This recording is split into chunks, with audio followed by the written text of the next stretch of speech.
Decent. All right. Good afternoon. Good afternoon, everybody. Haki me here. Hope you are doing wonderful.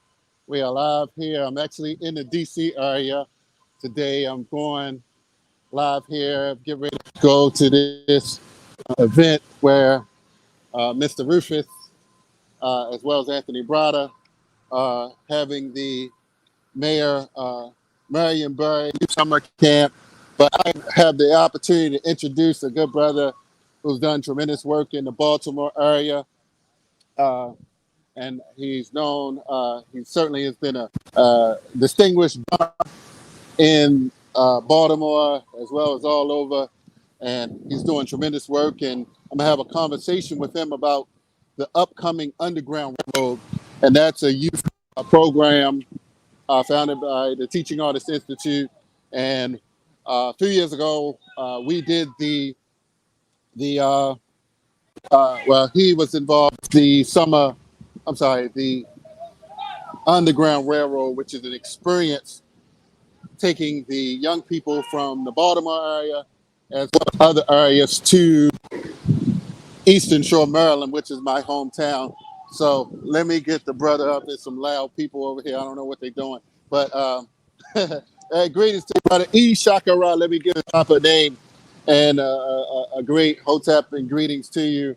Welcome, brother. Thank you for joining me here. How I'm sounding, brother? Can you hear me loud and clear? Loud and clear. Oh, man, you are loud and clear, looking strong, brother.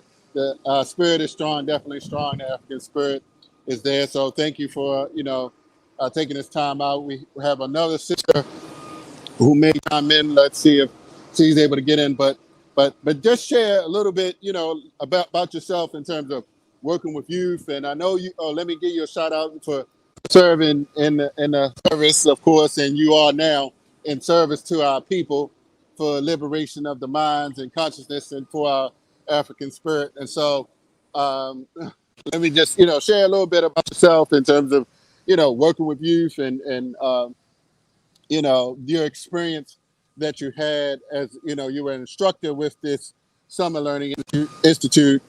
And let me just say it's coming up in August, everyone. So we're looking for young people between the ages of 12 to 21 or 22. So that's the cutoff. But share a little bit about yourself, brother. And I know you're a big djembe brother, and I'm learning more. I just took a djembe class, so I said I'm not going to Africa more with average drumming skills. So I'm gonna try to be like you and catch up. So go ahead and add on, my brother. Are you still able to hear me? Because my volume went down. No, you good. You good. Okay. Well, peace and blessings to everybody in the listening audience and everybody viewing. Hotep, and assalamu alaikum, shalom, and all the greetings that we greet from our different people throughout the diaspora. And I'm ready for any questions that you have for me. Yeah, no. So just share like your first experience. We you all go out and take some young people out to the Eastern Shore in Maryland. You actually camp set up and have some training there with some of them. And so, what was the experience like? What was the experience like for you in 2019 to work with the young people? Okay. It was a very good experience, a learning experience for the adult and the youth. And a lot of the things that the youth, I would say, learned was some survival skills, how to make campfires, how to be safe with a campfire, how to stay up all night. We would have shifts, letting people take turns to be like on guard duty to make sure the fire stays lit so that the next morning we could cook with the fire again and things of that nature. We learned different things about how to use teamwork because we didn't let the youth go on long trips outside our little immediate camp area alone. We told them to go in teams of two at least. So they got out to do some outdoor things, and that's always a plus for youth in the city to get out into nature. It's a plus all the way around. Once they get out of this concrete jungle and get into nature and hear birds and see insects and mm, see water and trees and things of that nature, they have a whole different demeanor about them.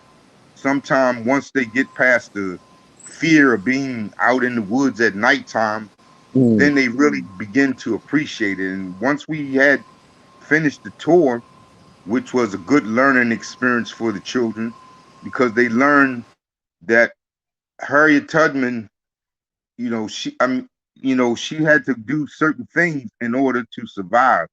She had to do certain things in order to lead people to freedom. It wasn't an easy task. You're talking about people chasing you with dogs and guns and horses and things at some time. So you have to learn things about the woods. You have to know how to navigate by the stars, by the trees, looking for moss on the trees to give you direction, things of this nature. So a lot of that information, our young people in the city, they don't know about these things. If we lose the ability to use our phone, the GPS on our phone, most people won't be able to find their direction anyway. So it was a learning experience. We didn't get to do all the things that we were planning to do, but the things that we did get to do, we took the tour. We learned a lot about Harriet Tubman. mm. We saw some of the things that she had to put up with in order to take people to freedom back and forth, back and forth. She made several trips, not just one time. Wow. So we learned her history, and it's always good to learn our history. Right. A lot of times, our young people don't know our history. It's not Wow. taught in school other than in February. So if they not come from a family or surrounded by people that's well versed in our history, they don't know.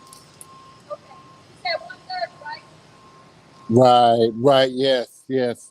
And thank you brother, for sharing that. Now, let me, I'm going to throw something out there interesting because we went to recently up, in Baltimore County. They were showing a Harriet Tubman film.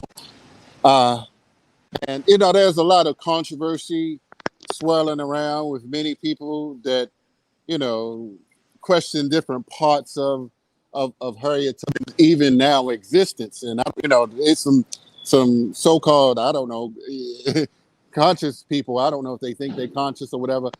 They're now question the historic story, and of course everything can be relative. But I know some of the relatives of Harriet Tubman that are still living. So it's like when people out information saying the woman didn't exist, and I just got to throw that out there because it's like, how ridiculous is that? But I mean, and we're not there. People have relatives to say that Tubman, existed. What can we say about that? Oh, wait a minute. I don't know if he's still here. Hold on. Oh shoot. Hold on. Okay, I see.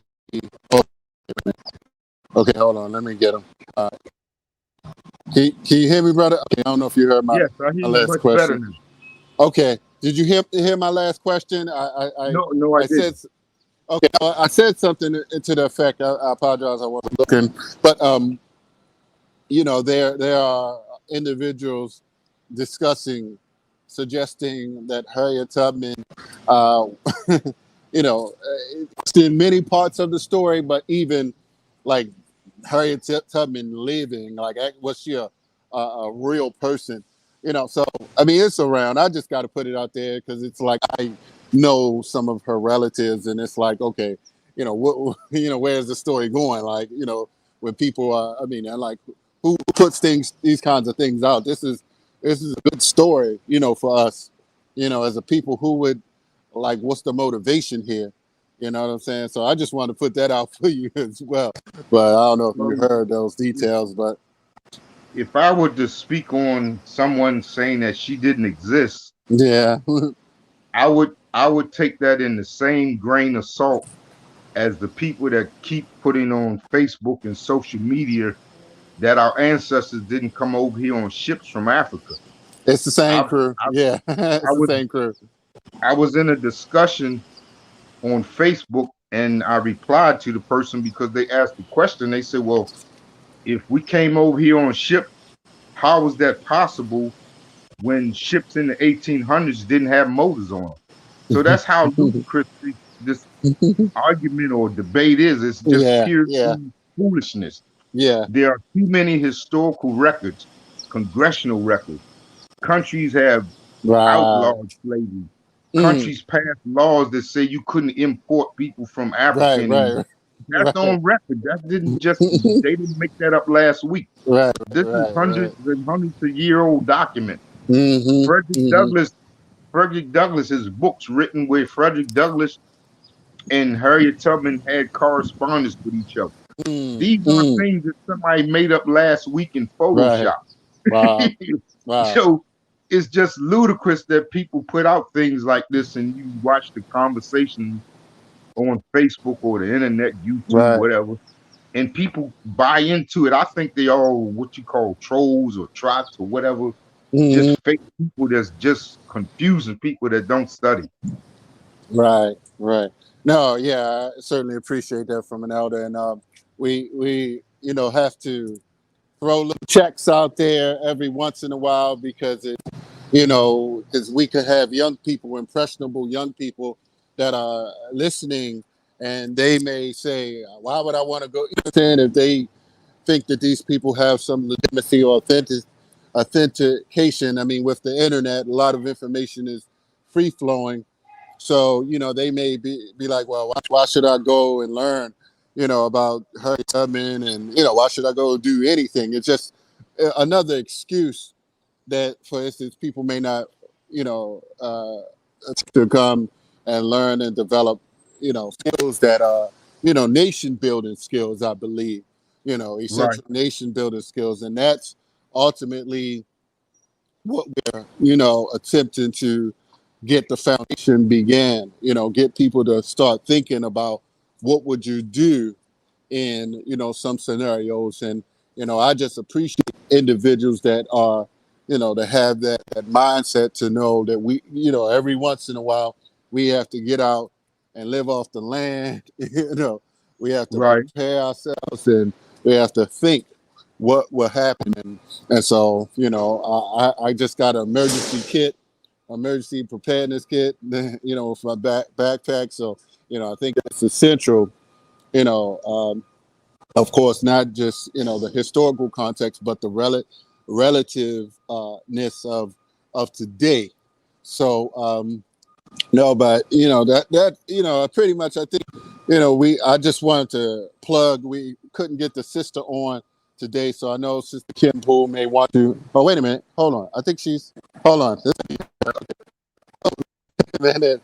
Okay, I was getting her. Can you see me, sister? All right, Muslima. Okay, she is here. She's here. Thank you for joining us. I know you're getting the mic, the camera ready. Hopefully, I can see if you're. I think you have to unmute, sister. I see you. I see you. I see you. I know you got. I know you're in the car and heading somewhere, but hopefully just if we could just get you for a few seconds. I know you in and out, but however many minutes or seconds we can just get you to make a comment, share a little, about your children that actually went to this event. And I know you might have to go, but definitely wanted to offer you the opportunity to come in and chime in on the Underground Railroad. We have Brother E. Shakara Hannibal L., one of the instructors here, and you are one of the parents that gave your child the opportunity this year. And so, wait a minute. I think you're still on mute, sister. I don't know if I can unmute you. Hold on. Oh, I can unmute you. Okay, wait a minute. Oh, I can't unmute you. Oh, you chose to mute yourself. So, yes. Oh, there you are. Okay, great. I hear you. I see you loud and clear, looking beautiful, beautiful African goddess. So I see you loud and clear now. I hear you. Mic check. I don't know if Yeah, you can. Okay, all right, all right. I know you in between operations, nation building time, as always. So we're not going to hold you up, but we appreciate you chiming in. So definitely, you had like two children, right? This time, last time. yeah, Okay, yeah. okay. What ages? What ages were they? Um, they were about 15 and 19. Oh, okay, okay, all right. That's beautiful. Well, So, I actually had three kids, so it was 14, 15, and 19. oh wow, wow, beautiful, beautiful. So, what would you say that their experience was? Did they, have fond memories? I know you guys did like 1 or 2 nights. So, how did they feel about the experience? In your words. I feel like they it was definitely a one of a kind experience that they had definitely never had before. Um, basically, they enjoyed every part of it, especially a lot of the hands-on demonstrations, Mm, and where we were able to go into the Native American mm, uh, right. hut, the longhouse. I forgot what it's called. They did enjoy that. Also, being able to, touch history in terms of seeing the Hansel house that we had, the grounds where we had camped on. Mm-hmm. And we had someone there who spoke to us. I forgot who it was. We had someone there who spoke to us about how, with the different little impressions on the bricks and everything, about how, like those were the fingerprints of the children of the enslaved children who were Mm, used to help build that person's home. So they enjoyed being outside, and just being in nature, and being able to go to the museum where they were able to see, basically was like a recreation of how it actually looked in that area, at the time that Harriet Tubman became a superstar.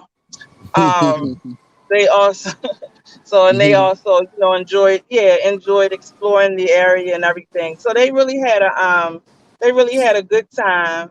It was their first time being out camping, so they were like, "Where's the bathroom?" But mm. after we were there for some time, they warmed up to it, got involved in the activities, had a lot of fun, roasting, making s'mores, and basically telling our stories around the campfire at night. I think definitely had a big impact on them, especially since we had quite a few elders with us at the time who were able to, share their experiences and also talk about stories that have been handed down to them from, older family members that had passed on. Mm.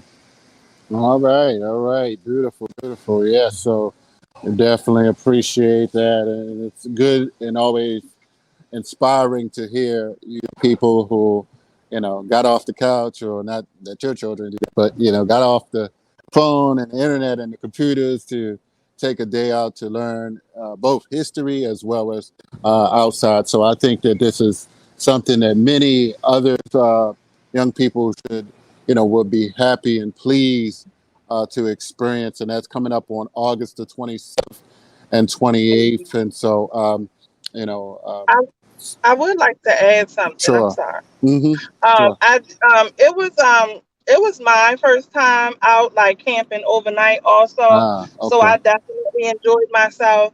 But Right. with programs like this, it's so important because children are learning about their history, watered down as it may be, in school, and they don't seem to they're not able to connect. You know what I mean? Unless they attend trips like this, they're not able to connect and basically see in the inner city, especially, that this is not something that was made up. This is something that actually, happened. This is Mm-hmm. something that, people went through, and there's still evidence out there, where you can go to different places, see where Harriet Tubman, was born, her, Frederick Douglass, and, be able to see, and just think about, the trials and tribulations that they had to go through in order to do the things that they did.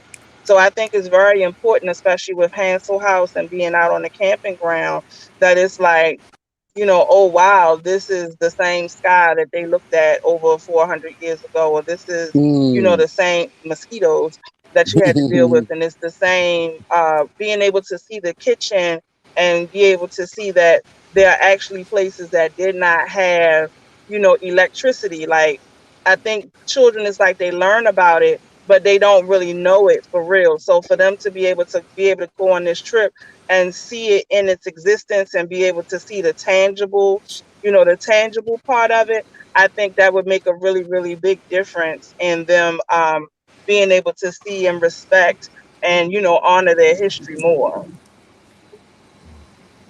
I agree with the sisters. Like when you go out in the woods, like I grew up going down to North Carolina.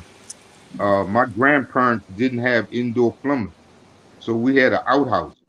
When we washed up with a big tub. You put water in a big tub, hot water, and boil it in the stove that you put Wow. wood in. So when Mm. you learn, that's similar to what Harriet Tubman was doing. She Mm-hmm. they didn't have outside. I mean, they didn't have indoor plumbing, electricity, and running water in their house. They didn't have refrigeration and all that kind of stuff. So they get a taste of what it's actually like to live a couple hundred years ago without all this electricity and modern conveniences that we have. Right, right. It's certainly humbling. I recall I did a 1 week training. It was called African Leadership Training Retreat, and we were out in somewhere in Virginia, like for like 7 days. So I mean, like no electricity. I mean, they had phones, but you know, they took. We took the phones in one room. You can only use the phone like once a day, and Right. uh, yeah. So that was a deep experience. So just bonding, really, truly bonding as well.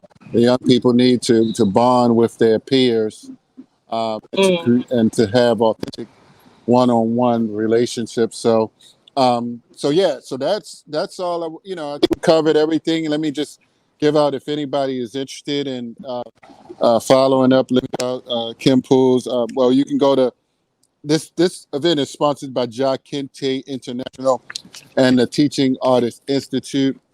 And let me give Mhm. out a number 443-739-0941. Again, 443-739-0941. And you can go to Teaching Artist Institute page on Facebook for more information. But so I just want to thank you both for taking a couple minutes out. We just wanted to touch upon this experience from your experience that you had the last time, and hopefully others will be inspired to experience this with their young people. I hope my supporters and followers and everybody that listens on my Raising Consciousness and Capital Facebook or YouTube page. I definitely like to subscribe and share this, or share it with someone, young person that you think may be interested. Or, of course, you can sponsor and support the young people as they journey from all over Maryland, even other parts. I believe we have like a contingency coming down from Cleveland that may be 5 coming down. So shout out to Mama Rashida, believe Works, who may have a group of young people come in and participate. And so thank you, Sister Muslima, Brother Ishak, Hannibal L. Thank you both for this opportunity. Um, Anything else you want to close with? Anything else, either of you? Ladies I first. just hope. Oh, I'm sorry. Go ahead. Go ahead, Baba. I'm sorry. I apologize. No, I say ladies first. Oh, okay. Thank you, thank you. I just was going to just say that I'm looking forward to this year's excursion again, and I hope to see new faces there and the old ones too. Likewise, I agree. I'm looking forward to this excursion again. Hopefully, we have some new faces that are willing and ready to learn and experience this outdoor experience, because this outdoor experience for our young people from the city's environment, I Hmm. call it the concrete jungle. It is such a Hmm. tremendous experience for them to realize. and actualize and participate in these type of things. It is Uh, very, very critical for their development. Beautiful, beautiful. All right, we thank you both, and enjoy this 90-degree weather today. Stay hydrated, family out there, and everybody enjoy your wonderful, wonderful day. Enjoy it this weekend. All right, so we are out. Harambe, Uhuru Sasa. Peace, blessings. Thank you both. Thank you, and All Mr. right, Kim thank you. Fu. All right, thanks, Kim Fu. Thanks, Kim Fu. Shout Teaching Artists Institute, Kim Fu as well. Thank you all. All right, peace and blessings. Peace and blessings.